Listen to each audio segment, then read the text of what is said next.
Estamos viendo los primeros 4 versículos, ya vimos el 1 y el 2, y tenemos un texto clave, que es el versículo 8, y quisiera que empecemos leyendo el texto clave de este estudio.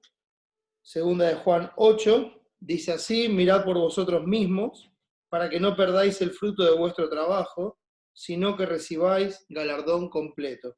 Mirad por vosotros mismos, para que no perdáis el fruto de vuestro trabajo, sino que recibáis galardón completo. Y comenzamos este estudio hace ya un par de mensajes atrás. Este sería el tercero. Estamos a esta porción, estamos tratando de titularlo, llamarla, como Pablo habla de la verdad en 2 Corintios 13, que dice: nada podemos contra la verdad, sino por la verdad. Y esta sería la tercera parte. Entonces, hemos visto hasta aquí que el amor solo es real en la verdad. El amor solo es real en la verdad, dice el primer versículo: a quienes yo amo en la verdad, ¿sí? Y esta verdad que viene por la fe en Jesucristo, y es por esa verdad que nosotros amamos. O sea, no es algo que está en nosotros, sino que viene de parte de Dios, y por eso la afirmación que viene a continuación, o sea, no como un mérito propio, no como una virtud propia, sino que lo afirma llevando esto a toda la iglesia, a todo el pueblo de Dios, porque dice: y no solo yo, sino también todos los que han conocido la verdad. Entonces vimos que el amor es inherente a todos los que han conocido la verdad, y esto tiene que ver con la obra de gracia de Dios. Nosotros le amamos a Él porque Él nos amó primero. Entonces Él es el origen, la fuente del amor. Él nos ama a nosotros, y entonces nosotros podemos amar. O sea, esto es algo inherente al cristiano, al verdadero Hijo de Dios. El amor está en Él por el Espíritu Santo que ha sido derramado.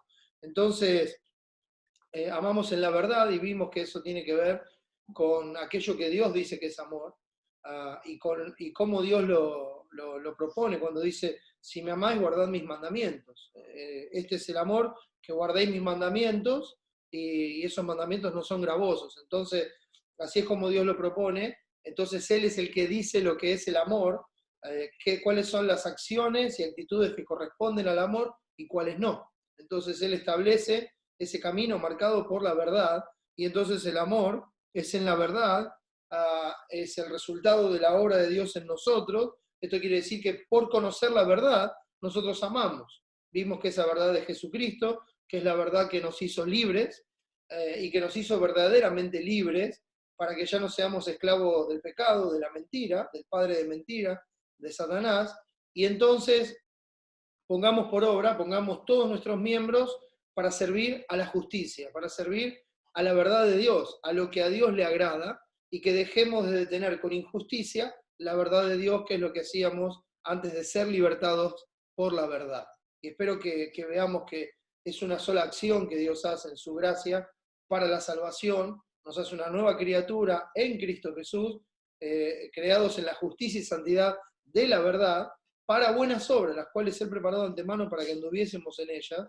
Y entonces, con esa libertad, podemos, por la verdad, hacer lo que a Dios le agrada, honrarle y darle la gloria.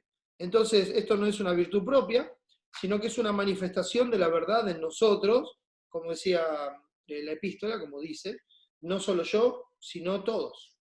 No solo yo. No solo yo puedo decir que los amo a ustedes, sino que esto es una verdad que no tiene que ver con cómo es cada uno o con lo que cada uno quiere hacer. No, tiene que ver con la obra de Dios en nosotros. Entonces, no solo yo, sino también todos los que han conocido la verdad. Esto debería ser natural en la familia de Dios, que nos amemos unos a otros como Él nos ha amado. Y entonces, cuando hay algo bueno, cuando hay amor que se manifiesta, a Dios sea la gloria. A Dios sea la gloria, porque es Él el que lo está haciendo, y entonces uno no lo puede tomar como un mérito propio, no lo puede tomar como lo que uno está haciendo o jactarse. El amor no tiene jactancia, ¿verdad? No se envanece. Entonces dice: gracias a Dios por todo. Es Dios el que da el amor, es Dios el que produce el querer como el hacer. Entonces, todos los que han conocido la verdad tienen este amor, viven por este amor, a Dios sea la gloria por todo. Entonces, la verdad no es temporal, ni está sujeta a cambios, sino que fielmente permanecerá y estará con todos los que han conocido la verdad para siempre, como lo dice el versículo 2.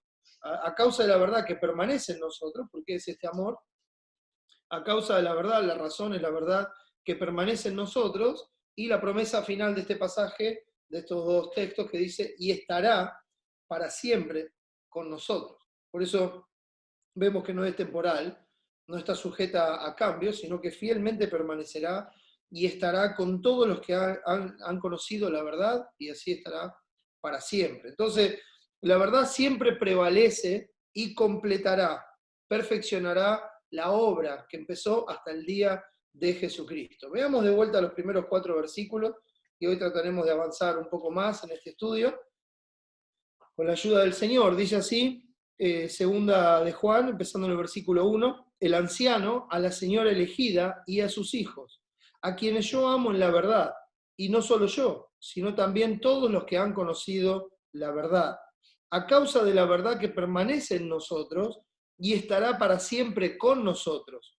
Sea con vosotros gracia, misericordia y paz de Dios Padre y del Señor Jesucristo, Hijo del Padre, en verdad y en amor. Mucho me regocijé porque he hallado a algunos de tus hijos andando en la verdad conforme al mandamiento que recibimos del Padre. Entonces, vamos a seguir viendo que nada podemos hacer contra la verdad, sino por la verdad. Esta va a ser la tercera parte, y vamos a pedir a Dios que nos ayude a andar conforme a su verdad, para así disfrutar de Él cada día, mientras ponemos la verdad por obra. Amén. Oremos. Nuestro buen Dios y Señor, te damos gracias una vez más en esta mañana por todas tus bondades para con nosotros. Sabemos que toda tu bendición y bienaventuranza se hizo visible, tangible, posible en nuestro Salvador Jesucristo, y todo lo que disfrutamos, lo disfrutamos por Él, por su obra, por su sacrificio.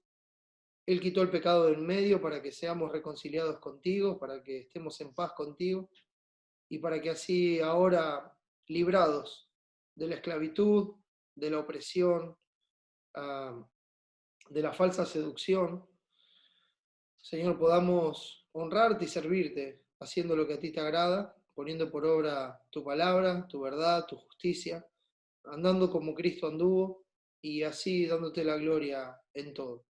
Sin duda, Padre, no somos perfectos, y hay pecado en nosotros, Señor, que lo vamos viendo cada día. Te damos gracias porque Cristo es la propiciación por todos esos pecados, y cada día podemos acudir a ti, sabiendo que tú nos perdonas, que nos limpias y que nos ayudas en tu gracia a ser como Él es. Mi Padre, te ruego que este tiempo sea para edificación de nuestras almas. Edifica tu iglesia, Señor. Y también te ruego por aquellos que no te conocen, te ruego que les salves, te ruego que derrames tu gracia sobre ellos y que los traigas a ti. Bendice este tiempo, ayúdame, Señor, dándome tus palabras, a poder ver las cosas como tú las ves, Señor, y compartirlas con mis hermanos en una forma simple, que sea tu palabra la que haga la obra siempre, Señor. Ayúdame, Señor, de lo alto, dame sabiduría para hacerlo de una forma que te agrade a ti, Señor. Gracias por todo, Padre. Confiamos y descansamos en tu obra de gracia, en el nombre de nuestro Señor Jesucristo y para su gloria. Amén. Entonces,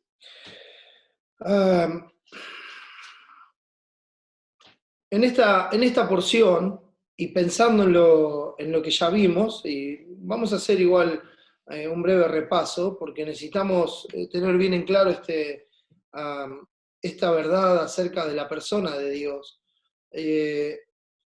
Nosotros vamos a ver la perseverancia de la verdad. Vamos a ver cómo la verdad prevalecerá. O sea, la verdad persevera, la verdad prevalece, y hay una razón para esto, ¿no?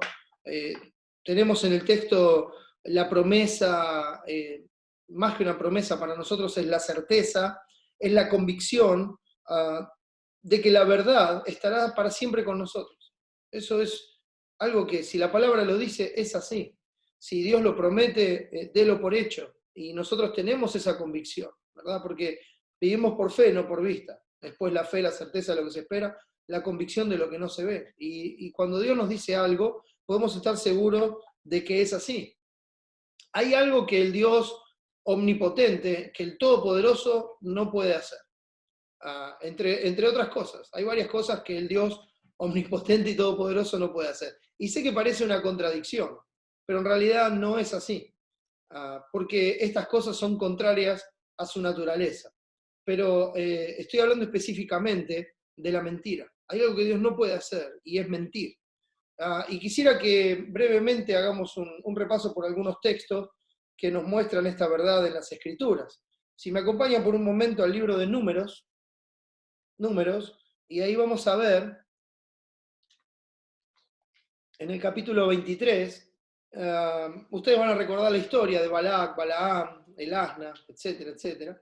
Aquí la historia ya está avanzada, y Balac quería que Balaam maldijese a Israel, y para eso lo llama, lo contrata, vamos a decir las cosas como son, porque le ofrece un pago a cambio de que haga algo que Dios no quería que él haga. Y aún Balaam, como nos muestra la Escritura, en su necedad, él sabía bien claro, tenía la firme certeza de que él no iba a poder decir nada que Dios no quisiera, que él no iba a poder hablar algo en contra de lo que Dios había dicho. Y de hecho el texto nos lo confirma en distintas maneras, solamente veo algunas. Por ejemplo, en 23.5 dice, y Jehová puso palabra en la boca de Balaam. Y si uno avanza al versículo 16, dice, y Jehová salió al encuentro de Balaam y puso palabra en su boca, y le dijo, ¿verdad? Entonces, cuando avanzamos en esto, y vemos, por ejemplo, el versículo 17, cuando Balaam viene a Balac, dice así, y vino a él, y he aquí que él estaba junto a su holocausto, y con él los príncipes de Moab, y le dijo Balac, ¿qué ha dicho Jehová? Entonces él tomó su parábola, y dijo, Balac, levántate y oye, escucha mis palabras, hijo de Zippor. Dios no es hombre para que mienta, ni hijo de hombre para que se arrepienta. Él dijo, ¿y no hará? Habló, ¿y no lo ejecutará?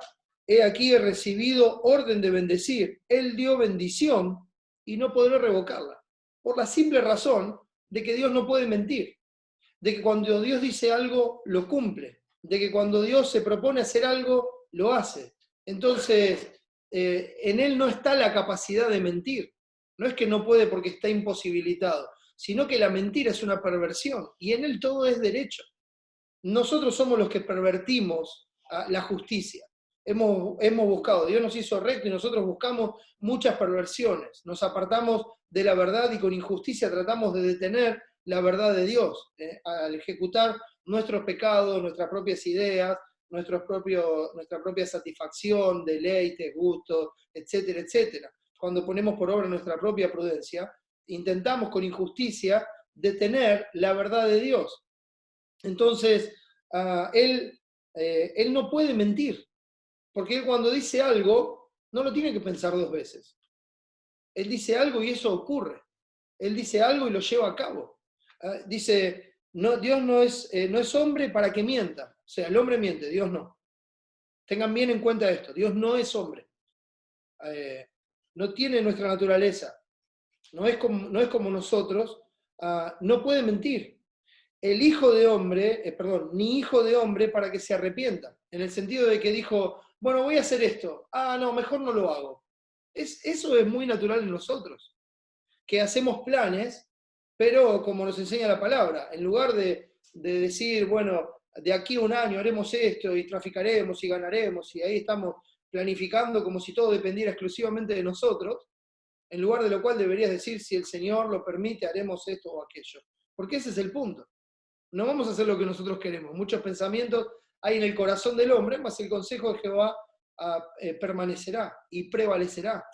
Hoy veíamos en el Salmo 33 también esto de que lo que Él decretó no lo va a cambiar nadie. Entonces Él lo va a llevar a cabo. Somos nosotros los que debemos ajustarnos a su voluntad, y su voluntad no es la que se ajusta a nosotros. Entonces, si Él dice algo, lo cumple, lo hace. Él había dicho que iba a ser bendito y que y que de la simiente de Abraham, de Israel, iba a venir la bendición para todas las naciones, y estaba en pleno proceso. Entonces Dios no iba a cambiar lo que él había dicho, iba a hacer lo que era necesario para que eso se lleve a cabo en su providencia. Y uno dice, bueno, acá dice que no es hijo de hombre para que se arrepienta, pero si uno mira este mismo pasaje, o por ejemplo, como vamos a ver ahora en 1 Samuel, acompáñenme a 1 Samuel. 1 Samuel, el capítulo 15. También vamos a recordar este pasaje porque es en el que Saúl debía terminar con Amalek y no lo hizo. 1 Samuel 15. Entonces, fíjense el versículo 28, dice así: entonces Samuel le dijo, Jehová ha rasgado hoy de ti el reino de Israel y lo ha dado a un prójimo tuyo mejor que tú. Y esto está hablando de cómo Saúl se había agarrado del manto de Samuel para que no se vaya, y el manto se rasgó. Y Samuel usa esto para decirle, mira, de esa forma Dios rasgó el reino de ti y lo da a un prójimo tuyo mejor que tú. Además, el que es la gloria de Israel no mentirá ni se arrepentirá, porque no es hombre para que se arrepienta. O sea, repite lo que vimos en Números. Pero en este mismo pasaje uno ve, en el 35 dice, y nunca después vio Samuel a Saúl en toda su vida, y Samuel lloraba a Saúl, y Jehová se arrepentía de haber puesto a Saúl por rey sobre Israel. Bueno, esto yo sé que parece una contradicción, pero no lo es, porque cuando dice que no es hombre para que se arrepienta, está hablando en el sentido de un cambio de mente, de pensamiento, como el arrepentimiento que nosotros experimentamos cuando conocemos a Dios. Hay un cambio de mente, hay un giro de 180 grados, ¿no? Íbamos para allá, ahora vamos para el otro lado, es un cambio total de mente y de disposición a buscar a Dios, cuando antes huíamos de Dios. Bueno, eso es lo que a Dios no le pasa. Y cuando se usa el término, porque es la misma palabra, todo define el contexto, entonces cuando se usa el término dice, y Jehová se arrepentía de haber puesto a Saúl por rey sobre Israel, significa que se dolía, se entristecía de haberlo hecho. Si Dios hubiera querido sacar a Saúl en el momento, lo hubiera sacado. Pero Saúl reinó muchos años más. Y ahora, eso a él le pesaba, haber puesto a Saúl. ¿Por qué? Porque Dios se duele. No es una piedra. Él se duele, pero de ninguna manera está controlado, como veremos, por sus emociones o por sus sentimientos. Es algo que a él le duele ver esto. Es como cuando Efesios dice que nosotros contristamos al Espíritu Santo que está en nosotros, pero el Espíritu Santo no se aparta de nosotros. El sello no es quitado de nosotros, está con nosotros. Le duele ver la maldad, le duele ver el pecado del hombre, le duele ver la rebelión del hombre, le duele, porque él quiere el bien, ese es el deseo de Dios. Pero el hombre va en busca de muchas perversiones. Entonces, si seguimos adelante, vamos a Job 23.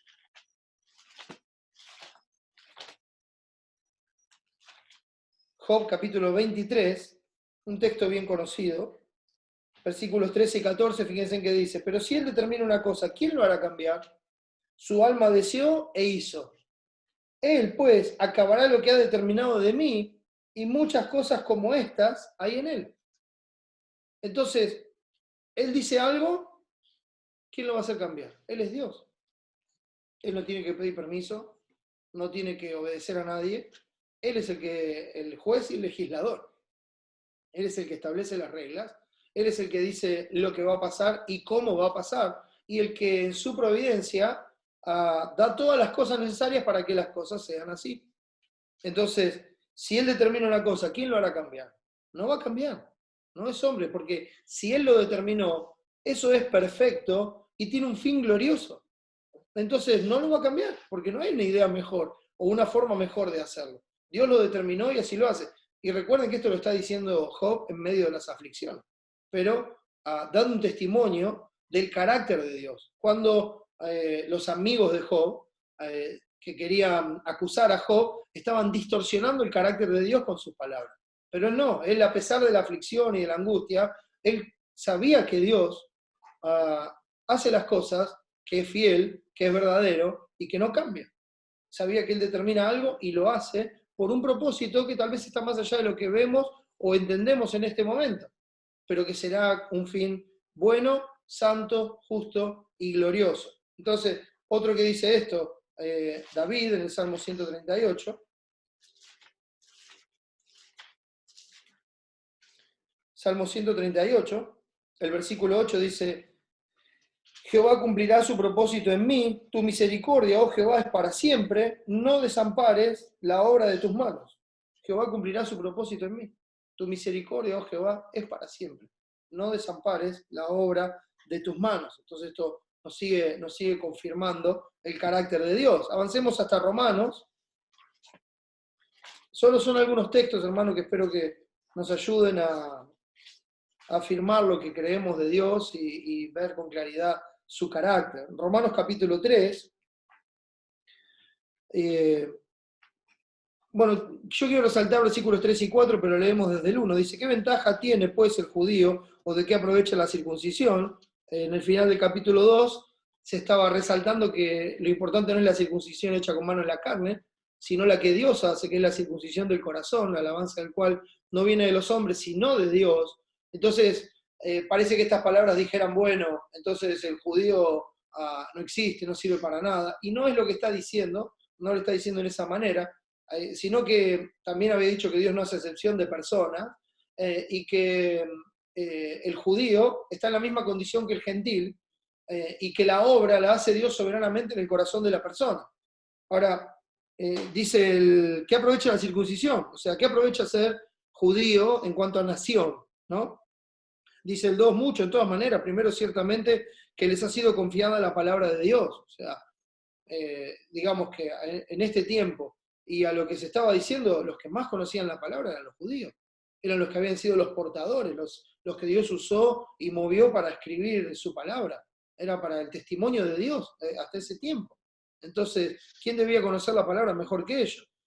Pues qué, preguntan el 3, si algunos de ellos han sido incrédulos. Pues qué, si algunos de ellos han sido incrédulos, su incredulidad habrá hecho nula la fidelidad de Dios. O sea, si ellos en vez de creer la palabra, terminaron no creyéndola, teniendo la palabra, no la conocieron, ¿eso hace nula la fidelidad de Dios?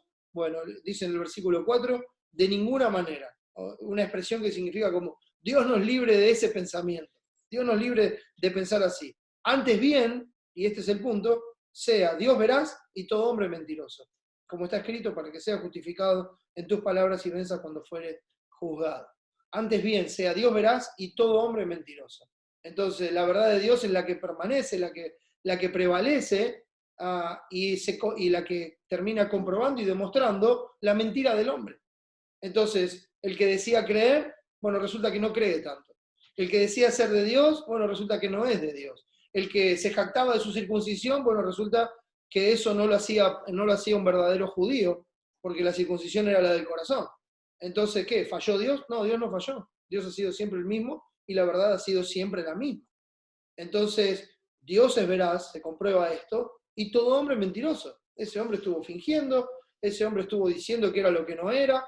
No es que falló Dios, y esa falla del hombre tampoco hace nula la fidelidad de Dios. Dios sigue teniendo su pueblo desde la eternidad y por la eternidad. El verdadero judío, el que lo es espiritualmente, cuya circuncisión es la del corazón.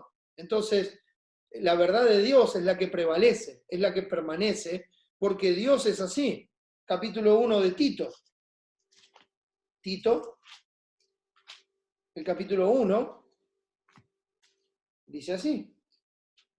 Primeros 2 versículos. Pablo, siervo de Dios y apóstol de Jesucristo, conforme a la fe de los escogidos de Dios y el conocimiento de la verdad que es según la piedad. Ya vamos a volver a este versículo, al 1, recuérdenlo, pero solamente hago este comentario. El conocimiento de la verdad que es según la piedad. Sin piedad no hay crecimiento. La piedad es estar alineados con Dios, es estar alineados con su voluntad, con su palabra. O sea, sin una vida de santidad, no hay conocimiento de la verdad. El conocimiento de la verdad refleja una vida de santidad. La vida de la santidad lleva a un mayor conocimiento de la verdad, refleja el conocimiento de la verdad. Por eso, sin santidad nadie verá al Señor. Esa santidad, la santidad de Cristo está en nosotros, y eso nos lleva a alinearnos con Dios. Podemos tener tropezones, desvíos, caídas, pero vamos a volver a la verdad. Y va a haber crecimiento en el tiempo. Entonces, siempre el conocimiento de la verdad es conforme a estar en sintonía con Dios, alineados con Dios. Entonces, haciendo esta salvedad, fíjense, dice, el conocimiento de la verdad que es según la piedad, es acorde, conforme a la piedad, en la esperanza de la vida eterna, la cual Dios, que no miente, prometió desde antes del principio de los siglos, y a su debido tiempo manifestó su palabra por medio de la predicación que me fue encomendada por mandato de Dios, nuestro Salvador. Entonces, fíjense, la esperanza de la vida eterna, la cual Dios, que no miente, prometió desde antes del principio de los siglos. ¿Qué es lo que Dios está haciendo? Llevando a cabo su verdad. La verdad permanece, la verdad prevalece. Dios no miente. Es lo que Él prometió, es la esperanza que Él nos dio, y Dios lo está llevando a cabo. No va a cambiar. Es lo que Él determinó. Hebreos capítulo 6. Hebreos capítulo 6, versículos 17 y 18. Dice así: por lo cual, queriendo Dios mostrar más abundantemente a los herederos de la promesa la inmutabilidad de su consejo, interpuso juramento para que por dos cosas inmutables, en las cuales es imposible que Dios mienta, decreto, juramento, es imposible que Dios mienta, tengamos un fortísimo consuelo los que hemos acudido para asirnos de la esperanza puesta delante de nosotros. Entonces, es imposible que Dios mienta. Entonces uno puede estar tranquilo, puede estar seguro de que la verdad va a prevalecer, de que la verdad va a perseverar hasta el fin. Santiago 1:17, avanzando un poquito más, también un texto muy bonito, muy conocido, ¿verdad? Dice así: toda buena dádiva y todo don perfecto desciende de lo alto, del Padre de las luces, en el cual no hay mudanza ni sombra de variación. Dios no cambia. No cambia porque Él es verdad. Y la verdad no cambia. La verdad prevalece, la verdad permanece. Todo lo demás se cae a pedazos. Todo lo demás va a ser consumido. Todo lo demás va a ser un triste recuerdo, nada más. Pero la verdad de Dios va a permanecer, va a prevalecer sobre la mentira del hombre, sobre el falso testimonio, sobre todo lo que no sea acorde a la verdad. Va a prevalecer la verdad. Y la verdad va a dar testimonio de quienes son de la verdad. Por eso es muy importante el hecho de pensar que la verdad permanece en nosotros. Como decía el final del versículo 2, a causa de la verdad que permanece en nosotros y estará para siempre con nosotros.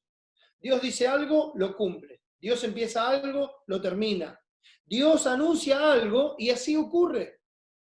¿Qué Dios como yo, que anuncio lo por venir? Que digo las cosas antes de que sucedan. ¿Por qué? Porque esa es su verdad, decretada desde siempre, por siempre, y que ocurre como Él lo dijo, porque no hay otra forma de que ocurra. Porque es su verdad la que va a prevalecer y la que va a permanecer.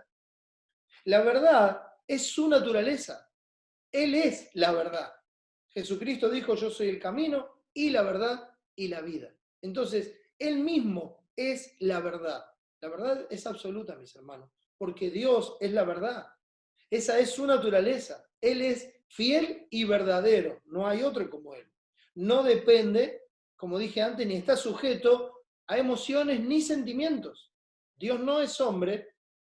Nosotros no lo humanicemos, pensando que Dios va a reaccionar o a actuar como nosotros. No distorsionemos la verdad tratando a Dios como si Dios fuera uno de nosotros. Él es como uno de nosotros, pero bueno, pero Dios es más santo, o sea, es un poco más santo. Si ese es su Dios, usted está en serio riesgo. Su alma está en serio riesgo de perderse por toda la eternidad, porque ese no es el Dios de las Escrituras. Ese no es el Dios vivo y verdadero, el Dios fiel y verdadero, el alfa y el omega, el principio y el fin. Ese no es el Dios de las Escrituras. Entonces, si uno piensa así, bueno, Dios por ahí no vio esto, o bueno, Dios no me va a reclamar esto, al fin y al cabo, esto es una pavada, etcétera, etcétera. Eso lo que muestra en nosotros es un desconocimiento de Dios. No, hermanos, Él es santo, santo, santo. Él trasciende a su creación. Él es incomparable. No hay nada que se asemeje a Él. Él es la verdad. Nuestros temores, y nuestros vaivenes emocionales, nuestros vaivenes sensuales, en el sentido de andar por los sentidos, nos hacen ver a Dios como no es. Entonces, un día lo vemos a Dios sentado en el trono, gobernando soberanamente, haciendo todas las cosas perfecto, lo vemos glorioso, lo vemos maravilloso, lo vemos misericordioso, ya lo vemos así, y de repente tenemos un mal día, nos fueron mal las cosas, la angustia, y ya decimos, Dios se olvidó de mí, no me mira, no me atiende, no me escucha, no me responde. ¿Saben qué es eso? Estamos humanizando a Dios. Estamos pensando que Él es como nosotros. Entonces hacemos poemas como La huella en la arena, ¿recuerdan ese poema? Dice, vi 2 pares de huellas en la arena, pero en un momento había un par de huellas solo porque me dejaste solo. Y, no, hijo, yo te estaba cargando. Hermano, nosotros humanizamos a Dios para tratar de pensar que Él es como nosotros. Y entonces el problema de eso es que lo empezamos a tratar como si fuera uno de nosotros. Y no nos damos cuenta quién es Dios, cómo es Dios. Entonces decimos, seguro que ahora Dios está molesto conmigo y ni me mira, ni me oye. Voy a esperar a que se le pase un poco. Porque así somos nosotros. Nos enojamos con alguien y, no, mira, no me hables ahora. Espera que se me pase. Así somos nosotros. No, mira, ahora no puedo hablar. No puedo hablar. No, mira, estoy mal, no puedo hablar. No. Arrepentite. Estás mal, estás enojado, arrepentite, porque estás pecando contra Dios. Dios no es así. Entonces uno dice, seguro que ahora Dios está enojado conmigo, bueno, voy a esperar que se le pase, voy a tratar de andar bien unos días, a ver si a Dios se le pasa este enojo que tiene ahora temporal y me empieza a responder las oraciones o a darme lo que yo quiero. No, hermanos. No es un Padre terrenal. No. Es Dios, santo, santo, santo, Dios sobre todas las cosas. Aquel que no cambia, aquel que es verdadero, aquel que lo que dice lo hace y lo cumple fielmente a rajatabla porque todo está en sus manos. Nosotros humanizamos a Dios. Y en lugar de ser nosotros transformados por su gloria, en nuestra mente, nosotros cubrimos a Dios con la miseria de nuestro pecado, para tratar de verlo como uno de nosotros. Ahí, como que lo tengo al lado, como que es un par. Bueno, mirá, no te enojes tanto, al fin y al cabo, vos me entendés, vos sabés lo que estoy pasando, vos sabés la situación. Sí, decimos, vos sabés cuando nos conviene. Pero claro, Él sabe lo que pasa en la intimidad, lo que pasa en secreto, Él conoce las motivaciones de tu corazón, Él sabe lo que estás pensando ahora, cómo ves las cosas, cómo las recibís. Él conoce todas esas cosas, claro que sí. Claro que lo sabe. Pero no es como nosotros, que disimula. O que dice, bueno, sí, yo ya sé todo esto, a ver, lo voy a dejar pasar y es cómplice de nuestro pecado. No. El Padre Celestial trata con sus hijos, trata con el pecado de sus hijos, los limpia, y cuando los disciplina, ¿sí? En la Biblia el único que disciplina es Dios. Cuando Dios disciplina a sus hijos, lo hace de una forma perfecta para hacerlos partícipes de su santidad, o sea, para hacerlos más santos.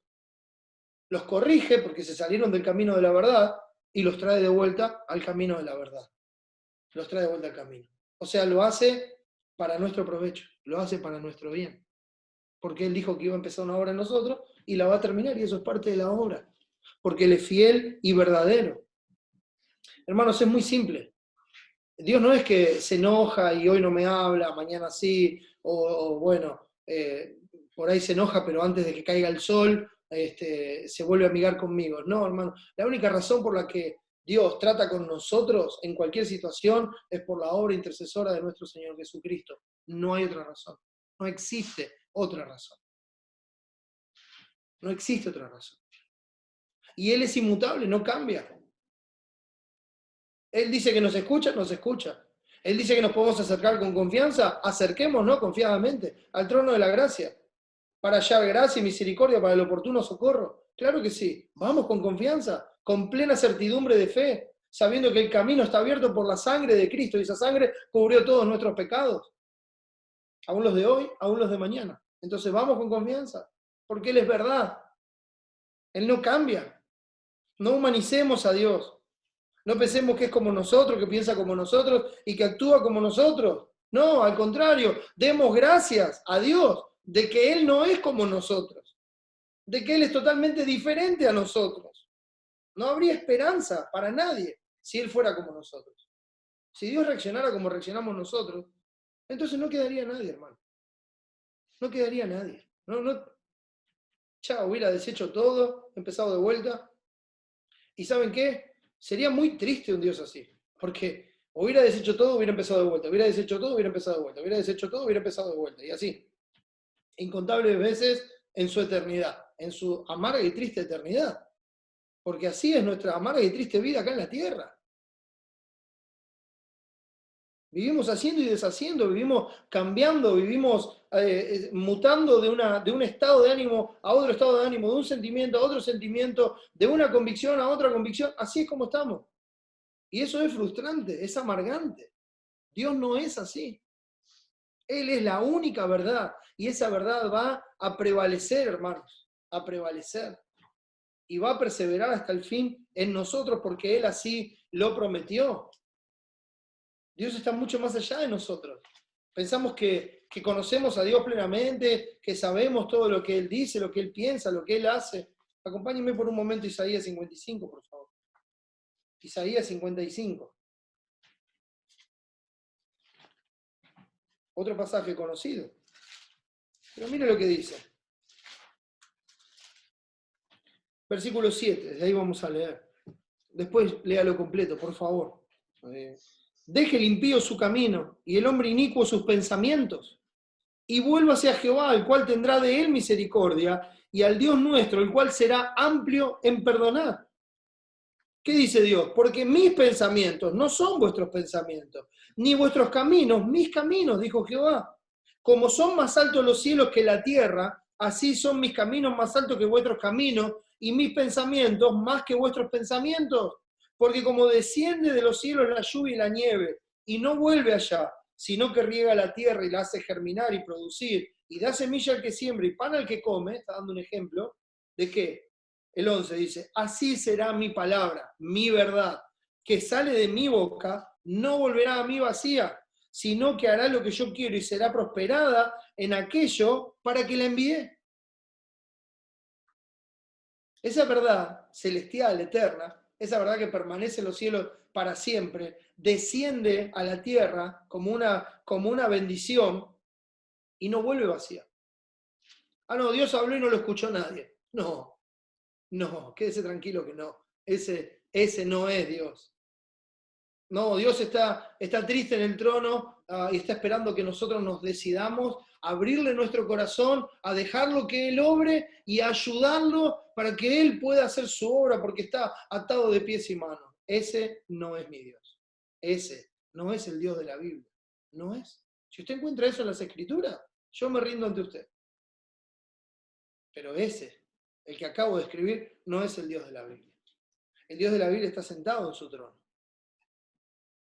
Todo lo que quiso, ha hecho. Y lo seguirá haciendo hasta el fin. Él empezó una obra y la va a terminar.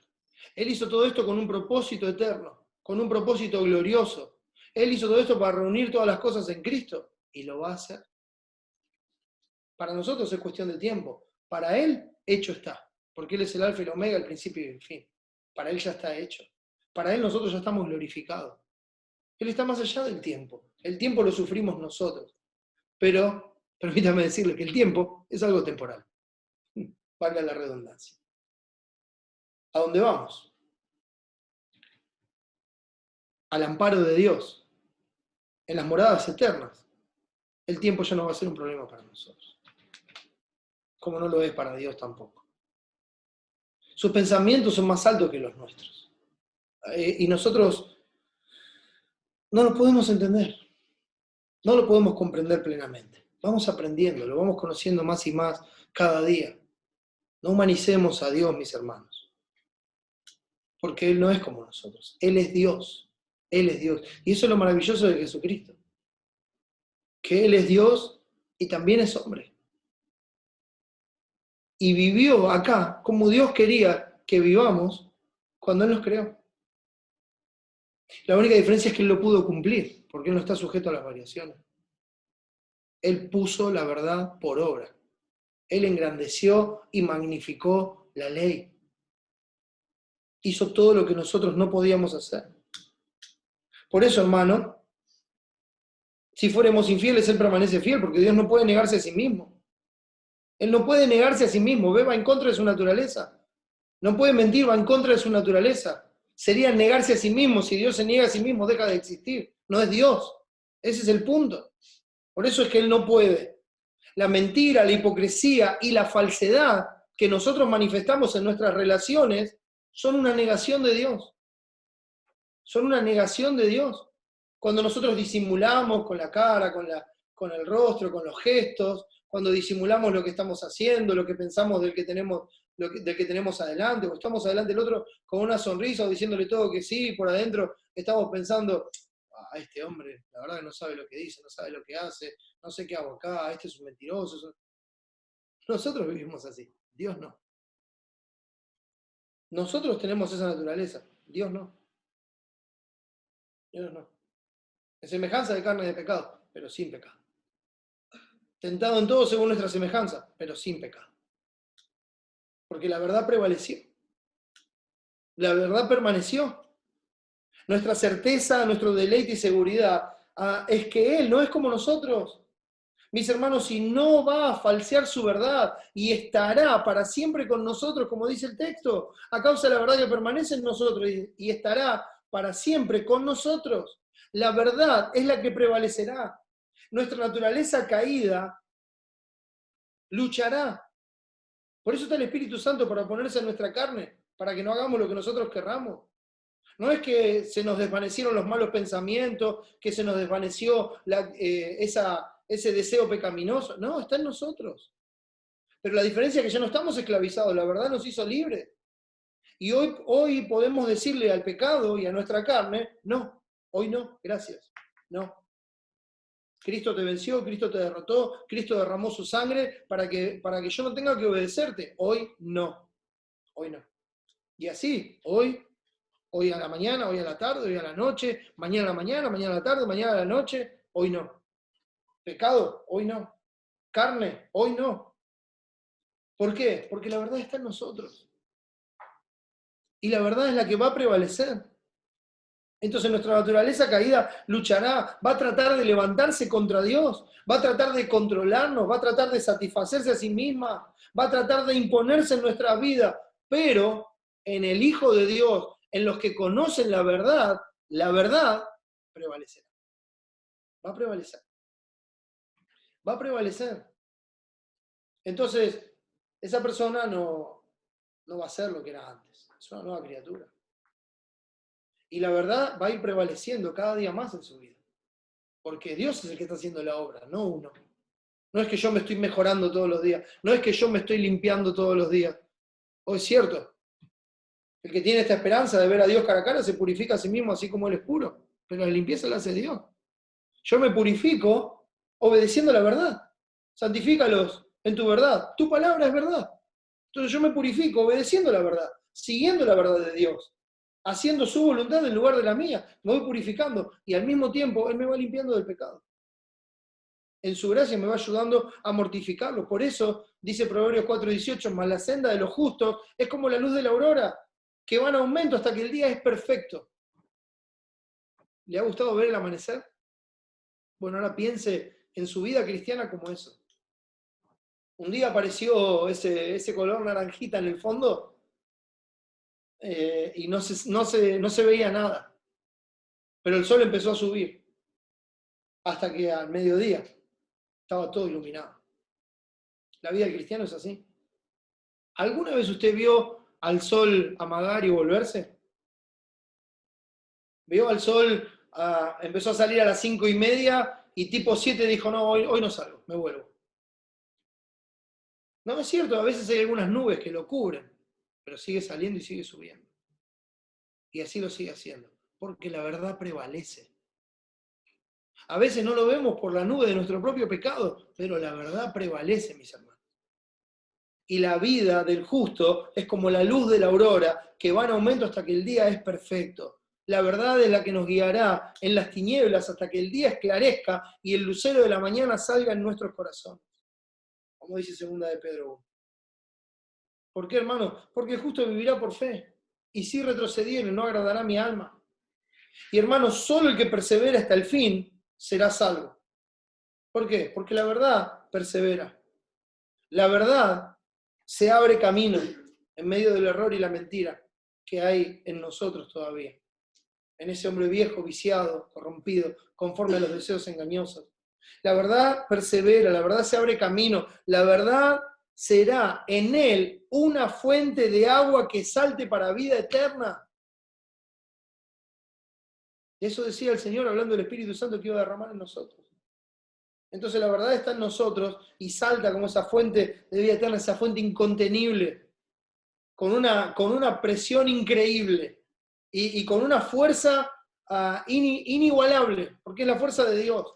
Y con ese poder el agua se abre camino, desgasta la piedra, perfora lo más duro y llena todo hasta el último rincón. El justo va como la luz del agua. La verdad prevalece.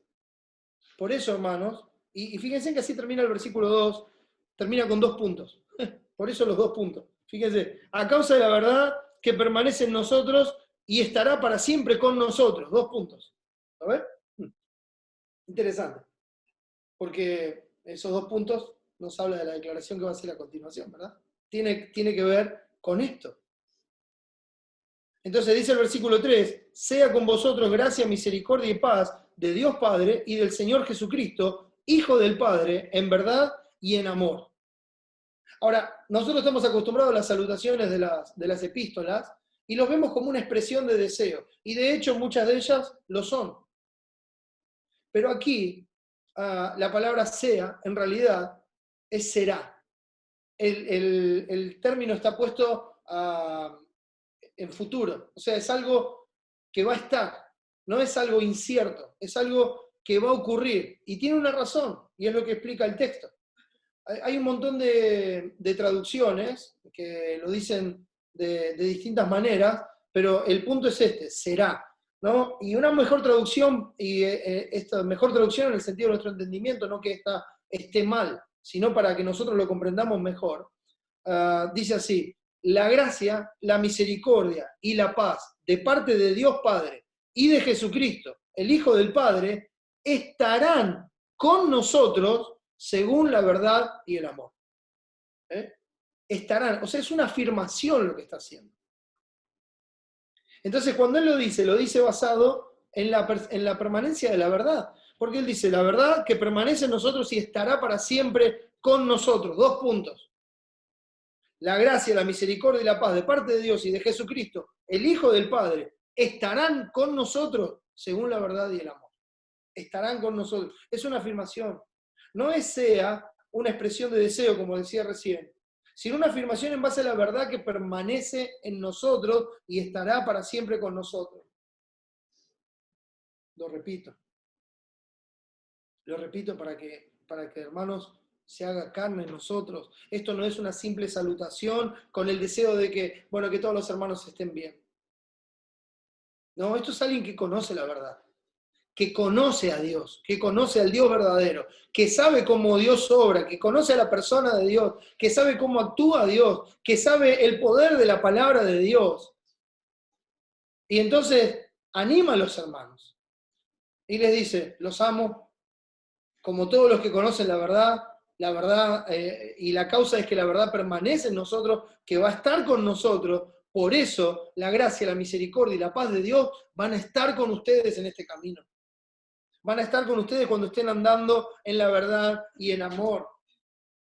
Hermanos, no es nada más que una salutación, no, es una afirmación gozosa de la obra de Cristo, de la verdad en su pueblo. Es una afirmación gozosa de la obra de Cristo, de la verdad en su pueblo. La verdad estará para siempre con nosotros, y con ella la gracia, la misericordia y la paz. Hermanos, son 3 virtudes, y recuerde que la virtud es algo que produce en el otro un efecto positivo, es algo que nos lleva a ser mejores. Y estas son 3 virtudes de Dios. Dios es el que produce esto en nosotros. Son 3 virtudes de Dios dadas a nosotros por medio de la obra de Jesucristo. Así es como Él lo hace. El apóstol Pablo saluda con estas 3 virtudes solo a Timoteo, de quien también dice, verdadero hijo en la fe, amado hijo. Aquel en quien, con seguridad, dice Pablo, afirmando en sus epístolas, habita una fe no fingida. Pablo mismo le dice a Tito, hablando de la gracia, que la gracia de Dios se ha manifestado para salvación a todos los hombres, enseñándonos que renunciando a la impiedad y a los deseos mundanos, vivamos en este siglo sobria, justa y piadosamente, aguardando la esperanza bienaventurada y la manifestación gloriosa de nuestro gran Dios y Salvador Jesucristo. Y también Juan, en el capítulo 1 del Evangelio, describe a Jesús como lleno de gracia y de verdad. Ahora, hermanos, en base a esto, ¿qué es la gracia? Hermanos, la gracia es algo que nosotros no merecemos. Creo que normalmente se da esa definición, como si fuera una definición de diccionario, digo yo, que dice, la gracia es un favor no merecido. No, hermanos, no es solamente eso. Eso es una descripción muy pobre. Porque la gracia es algo que nosotros no podemos ganar, hermanos. No podemos ganar. No se compite por la gracia. No es que hay una carrera para alcanzar la gracia. Es algo que nosotros no podemos pagar porque no tiene precio. Por ejemplo, la redención del alma del hombre es de gran precio y no se logrará jamás. Entonces es algo que nosotros no podemos pagar. No tiene precio, la gracia no tiene precio. Es algo que no podemos comprar, no está a la venta. Nosotros no tenemos cómo pagarlo, sino que no está a la venta. Nunca Dios puso su gracia a la venta. O sea, no hay nada que nosotros podamos hacer para comprarla. Pero la gracia tiene una característica más, que es sobre todas estas cosas que dije. Es que la gracia es algo que nosotros no queremos. No lo queremos. Es algo que no buscamos. De hecho, nosotros vivíamos huyendo de Dios, no buscando a Dios. Fui hallado de los que no me buscaban, dice la palabra. Por eso el texto nos enseña, hablando Jesús, lo que es imposible para los hombres, es posible para Dios. Así Dios hace la obra de salvación, mis hermanos, solo por gracia, solo por gracia. Ahora, la gracia, hermanos, no es solo para la salvación. Eso es cuando la gracia llega a nuestra vida, sino que es para la vida cristiana. Cuando uno piensa en lo que decía Tito, que leí recién, dice, la gracia de Dios se ha manifestado, apareció, se dio a conocer. ¿Para qué? Para salvación a todos los hombres. Pero esa gracia que se manifestó para salvación nos enseña que nuestra vida está mal. Nos enseña que nosotros, voluntariamente, tenemos que poner a un lado, renunciando a la impiedad, tenemos que poner a un lado la impiedad, los deseos mundanos. La impiedad y los deseos mundanos, debemos ponerlo aparte. Eso es lo que nos enseña la gracia, eso es lo que nos enseña la vida de Jesucristo. A renunciar a todo lo que no se alinea con Dios, a renunciar a todos los deseos mundanos, los deseos de los ojos, los deseos de la carne y la vanagloria de la vida, todo lo que no proviene del Padre, todo lo que este mundo ofrece. Si alguno se hace amigo del mundo, se constituye en enemigo de Dios. Entonces nos lleva la gracia, ver la vida de Cristo, la obra de Cristo, su justicia, su muerte redentora en la cruz, su sepultura, su resurrección, su exaltación en gloria por haber hecho la voluntad del Padre, nos enseña que nuestra vida está mal y que debemos renunciar voluntariamente a ella, que la debemos dejar a un lado, renunciar a la impiedad y a los deseos mundanos. Pero para que nosotros podamos renunciar, la gracia nos alcanzó para salvación. Y ahora esa gracia es suficiente para que nosotros le digamos que no a la impiedad y a los deseos mundanos y vivamos, porque la gracia nos sigue enseñando, en este siglo sobria, justa y piadosamente, como Cristo vivió. Sobria, justa y piadosamente. No embriagados de las cosas de este mundo, sino estando sobrios para poder ver con claridad la voluntad de Dios. Justo como a Dios le agrada y piadosamente alineados según la voluntad de Dios. Y hacemos esto ¿por qué? Porque confiamos en la verdad y estamos aguardando la manifestación gloriosa de nuestro gran Dios y Salvador Jesucristo. Entonces todo eso nos enseña la gracia. Y eso es la gracia. No solamente para la salvación, sino también para la vida diaria. Por esto, Dios, mis hermanos, que es el Dios de toda gracia, la verdad misma estará para siempre con nosotros, dándonos la gracia suficiente para vivir cada día agradando a Dios, amando a los hermanos, porque su poder se manifiesta en nuestra debilidad.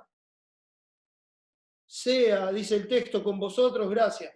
Hermano, la gracia estará con vosotros. Eso es lo que está diciendo, porque la verdad permanece en nosotros, porque la verdad estará para siempre con nosotros. Entonces, sepan que la gracia estará con vosotros.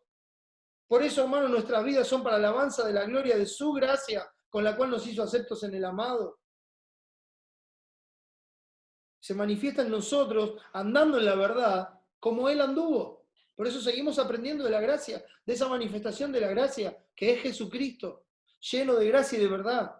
Pero hermanos, la gracia no está sola, siempre está acompañada de la misericordia, porque Dios es uno, y todo lo que Él es. Esa es su verdad, y no cambia. Y la gracia está acompañada de la misericordia. Ahora, ¿qué es la misericordia? Bueno, hermanos, otra definición de diccionario. No es solamente darle a alguien lo que no merece. Es una definición muy pobre también. Si nos quedamos con que la misericordia es no darle a alguien lo que realmente merece. Entonces, bueno, entonces nosotros somos igual que Dios. Porque a veces nuestros hijos merecen una corrección y no se la damos. Yo soy igual que Dios. No humanicemos a Dios, mis hermanos. No humanicemos a Dios. ¿Por qué? Porque la misericordia, hermanos, es la manifestación de la compasión de Dios a través de su poder para cambiar la condición del que recibe esta virtud. Y eso es algo que nosotros no podemos hacer. Dice, bueno, yo soy igual que Dios, porque por misericordia no le doy a mi hijo el castigo que merece. Sí, puede ser, pero nosotros no tenemos la capacidad para cambiar el corazón de nuestros hijos, ni de nadie más. Podemos tener una actitud misericordiosa, y de hecho somos llamados a ser misericordiosos, como nuestro Padre es misericordioso. Pero nosotros no podemos cambiar el corazón de nadie. Y la misericordia de Dios se manifiesta en que Él tiene el poder. No solamente dice, oh, pobre, no solamente los ve como ovejas sin pastor, sino que Él les abre los oídos para que escuchen la voz de su pastor y que lo sigan. Eso es lo que Él hace. Eso es su misericordia.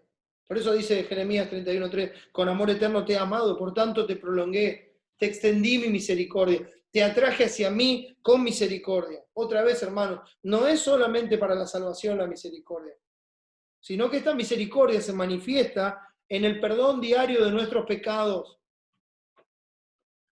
Dios cambió nuestra condición, nos hizo una nueva criatura y nos va cambiando, como la luz de la aurora, ¿verdad? Nos va cambiando cada día por su misericordia. Porque por su misericordia, entonces nosotros vamos a Él a pedir perdón a nuestro Padre y nos limpia, porque Él es fiel y justo para perdonar nuestros pecados y limpiarnos de toda maldad. Entonces va cambiando nuestra condición, nos va haciendo cada día más y más como Él. Necesitamos esa misericordia en la limpieza de nuestra alma, esa misericordia en el otorgamiento de la gracia para andar como Él anduvo. Lo hace por misericordia. No lo merecemos, no merecemos nada, pero su misericordia lo hace posible. El poder de Dios se manifiesta así en nuestras vidas, su gracia, en su misericordia. Pero hermanos, no termina ahí. Porque el texto dice, la gracia estará con vosotros, la misericordia estará con vosotros, pero también dice, la paz estará con vosotros. Otra de sus virtudes que produce un resultado positivo en nosotros, hermanos, es la paz. La paz. Jesús hizo lo que nosotros, que huíamos de Dios, no queríamos ni podíamos. Jesús hizo eso, hizo esa obra. Por su obra perdonó todos nuestros pecados, quitando la enemistad con Dios y reconciliándonos con Él. Como dice 2 Corintios 5, pero todo esto proviene con Dios, proviene de Dios, quien nos reconcilió consigo mismo. ¿Sí? Él nos reconcilió consigo mismo. Él es el que hizo la obra. Si alguno está en Cristo, nueva criatura es. Él nos vino a buscar, Él nos trajo hacia Él nos puso en Cristo, Él quitó el pecado, Él nos reconcilió. Es su obra. Gloria a Dios por eso. Solamente gloria a Él. Nos reconcilió con Él. Ahora, el resultado fue la paz con Dios. Y como resultado de esa paz con Dios, Dios también nos dio paz con su pueblo, con su iglesia, con su cuerpo, con los hermanos, sea cual sea su procedencia. Y me refiero a judíos o gentiles. Él es nuestra paz, que de ambos pueblos hizo uno, dice Efesios 2:14. No importa de dónde venga, es familia de Dios. No importa si es judío, si es gentil, creyó en Cristo, la gracia de Dios lo alcanzó, su misericordia cubrió todos sus pecados. Él lo hizo posible. Estamos en paz. Y podemos relacionarnos y podemos estar en unidad como la verdad manda, porque la verdad es una sola. Entonces la unidad es en la verdad, hermano. El acuerdo, la misma mente de los cristianos, es en la verdad. Si alguien dice que los cristianos no pueden andar en la misma mente, tiene un problema grave con Dios, porque la verdad es una sola. Entonces el acuerdo de los cristianos no tiene que ver con un acuerdo entre ellos, no, tiene que ver con un acuerdo en la verdad de Dios. Entonces cada uno está de acuerdo con que eso es la verdad de Dios y todos se encuentran en un punto en común, en Dios. Ahí está el acuerdo. Ahí está el acuerdo. No en que tengamos los mismos gustos, las mismas ideas, las mismas formas de hacer las cosas, no. La mente de la iglesia de Cristo es Cristo porque Cristo es la cabeza. Entonces es su verdad la que prevalece y es ahí donde nosotros encontramos el acuerdo. Entonces su obra nos puso en paz con Dios y con los hombres, porque fue su obra la que quitó, hermanos, el aborrecimiento en nosotros y puso amor. Fue su obra la que quitó el juicio y puso en nosotros compasión. Fue su obra la que quitó de nosotros la intolerancia y puso en nosotros la longanimidad, esa paciencia con aquellas personas que nos son contrarias. Fue su obra la que quitó el enojo y puso en nosotros esa misericordia de Dios. Fue su obra la que quitó la ira y puso en nosotros la benignidad para tratarnos unos a otros. Fue su obra la que quitó de nosotros la presunción para conducirnos, la presunción ligada al prejuicio, a juzgar al otro y a actuar en base a lo que uno juzga, siendo totalmente deshonesto y sin hablar con el otro. Quitó eso de nosotros y en lugar de eso, fíjese, puso honestidad, verdad, sinceridad, honestidad. Quiere decir que el que actúa según las presunciones no es honesto, no anda conforme a la verdad, con injusticia se está oponiendo a la verdad de Dios. Entonces Dios quitó eso y nos puso lo que es según la verdad y el amor. Según la verdad y el amor. Dice nuestro texto, sea con vosotros gracia, misericordia y paz de Dios Padre y del Señor Jesucristo, Hijo del Padre, en verdad y en amor. Y yo había leído otra traducción, dice, la gracia, la misericordia y la paz de parte de Dios Padre y de Jesucristo, el Hijo del Padre, estarán con nosotros según la verdad y el amor. Ahora, todo esto proviene de Dios y del Señor Jesucristo, quien es el verdadero Dios y la vida eterna, como vimos en el final de 1 Juan 5, y quien verdaderamente es el Hijo del Padre, y con mayúscula, es el Hijo de Dios. Y como decían los judíos, bueno, se hace igual a Dios, claro, porque Él es Dios. Entonces Él vuelve a afirmar que Jesucristo es el Señor, que Jesucristo es Dios. Entonces otra vez afirma la deidad de Cristo, y dice, mirá, Dios nos dio estas cosas, y lo hizo Él, como dice el texto, de Dios Padre y del Señor Jesucristo. Hijo del Padre, en verdad y en amor. Entonces, estas cosas fueron recibidas directamente de Dios por su gracia, por su amor, por su misericordia. El Dios de paz nos hizo estar en paz con Él y con todo el pueblo de Dios. Entonces se afirma nuevamente la deidad de Cristo y se prueba esta verdad, se demuestra por los resultados, por lo que esto produce en la vida. Todas estas virtudes que van a estar en nosotros, junto con la verdad que permanece en nosotros y que estará para siempre con nosotros, la gracia, la misericordia y la paz, dice el texto, son en verdad y en amor. O como dice la otra traducción, según la verdad y el amor. Usted y yo disfrutamos de estas virtudes cuando andamos en la verdad y en el amor. ¿Escuchó eso? No que no están, sino que disfrutamos de estas virtudes. Y todo lo que estas virtudes producen en nosotros, paz. Mire, para hacerlo práctico, y no porque no sea importante, salto la gracia y salto la misericordia. Vital en nuestra vida, no es que la dejo de lado. La gracia y la misericordia, vital, todos los días de nuestra vida, todo el día. La gracia y la misericordia están presentes todo el tiempo. Pero la paz, ¿cuántas veces escuchamos a los cristianos diciendo no tengo paz? No puedo estar en paz. A uno se lo ve siempre molesto, siempre exaltado, siempre enojándose, siempre reaccionando mal. No hay paz. Paz. El fruto del Espíritu es amor, gozo, paz. Paciencia, que ahí es longanimidad. Bondad, fe, mansedumbre, templanza, contra tales cosas no hay ley. Paz. La paz de Dios, que sobrepasa todo entendimiento, que guarda nuestros corazones, esa paz, mis hermanos, es el resultado de la obra del Espíritu Santo. Esa es la paz en medio de los conflictos. No es que no tenemos conflictos, porque la definición del mundo de paz es ausencia de conflictos. Y nosotros no es que no tenemos conflictos, sino que tenemos paz en medio de los conflictos. Porque Dios es nuestra paz. Él es el Dios de paz. Y a veces el cristiano, o el que dice ser cristiano, no puede estar en paz. No puede estar tranquilo. No puede estar gozoso. ¿Qué está pasando? ¿Acaso la gracia y la misericordia de Dios no es suficiente? ¿La gracia no es suficiente para andar como Él anduvo? ¿La misericordia de Dios no es suficiente para cubrir todos esos pecados y para que perdones como fuiste perdonado por Él? Entonces no hay paz. Porque no se están dando según la verdad y el amor. Disfrutamos de estas virtudes, hermano. Disfrutamos de esa paz. Cuando andamos en verdad y en amor. Dice Proverbios 16, cuando los caminos del hombre son agradables a Jehová, aún a sus enemigos hace estar en paz con él. Aún a sus enemigos hace estar en paz con él.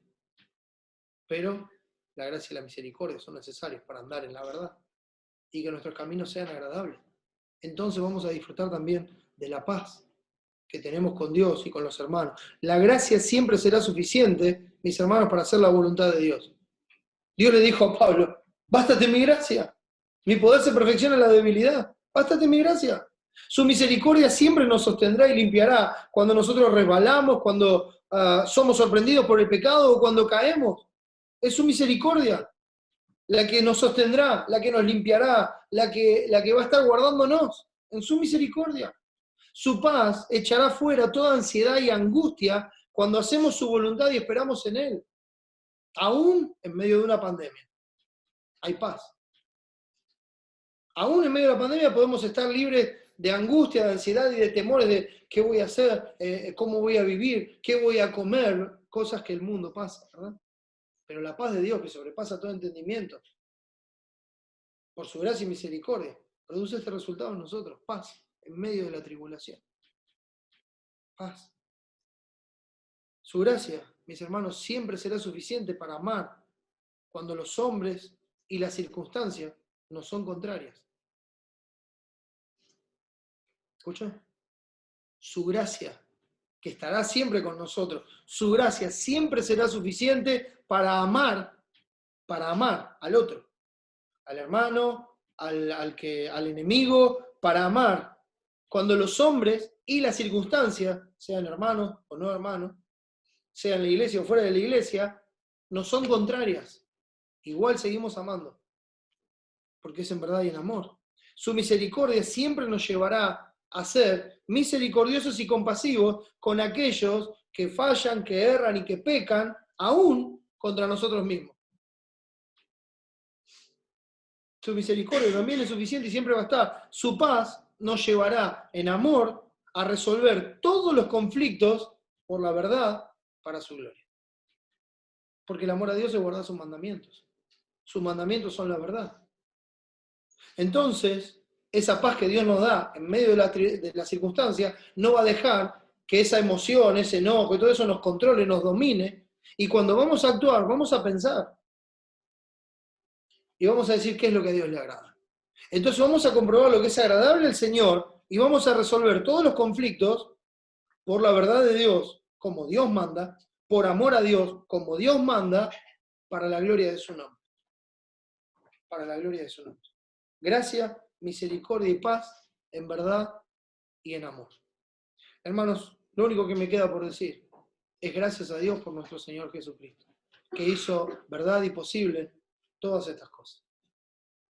Gracias a Dios por Jesucristo. Dios quiera limpiar el corazón de cada uno de la intolerancia, del enojo, de la jactancia, de, si me permite la expresión, la chinchudez. Eso que están siempre soplando, quejándose, que no le gusta esto, que no le gusta aquello, que no le gusta lo...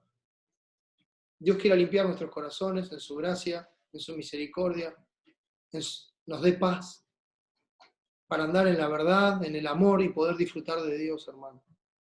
Poder disfrutar de Dios y vivir para su gloria, amando a todos los que son de la verdad y amando como todos los que han conocido la verdad a causa de la verdad que permanece en nosotros y estará para siempre con nosotros. Por eso, hermano, una vez más, gracias a Dios por nuestro Señor Jesucristo. Si no estás en paz, también la Biblia dice, no hay paz para el impío, dijo mi Dios. Dijo mi Dios, no hay paz para el impío. Sus almas son como el mar en tempestad, y sus aguas arrojan cieno y lodo. El único que puede ponerte en paz con Dios y traer la calma y el reposo a tu alma es Jesucristo. Venid a mí todos los que estáis trabajados y cargados, y yo os haré descansar. En Él está la paz para el hombre, la paz y el reposo para el alma. Ven a Cristo, porque Él no te echará fuera. Amén. Vamos a orar. Nuestro buen Dios y Señor, te damos gracias por tu gracia, por tu misericordia y por tu paz. Gracias por Jesucristo, porque es en Él que te conocimos, es por Él que te conocemos y es a través de Él que te conoceremos por siempre. Gracias por ser como eres, ayúdanos a ser como tú eres, Señor, y a no tratar de que tú seas como nosotros somos. Ayúdanos a guiarnos por la verdad y no por nuestra verdad. Ayúdanos a hacer las cosas por amor a ti y no por amor a nosotros mismos. Ayúdanos, Señor, a disfrutar de ti, de todas tus bondades. Gracias por Cristo. Salva a los que no te conocen, Padre. Te lo ruego en el nombre de Jesús y para su gloria. Amén. El Señor les bendiga, mis hermanos.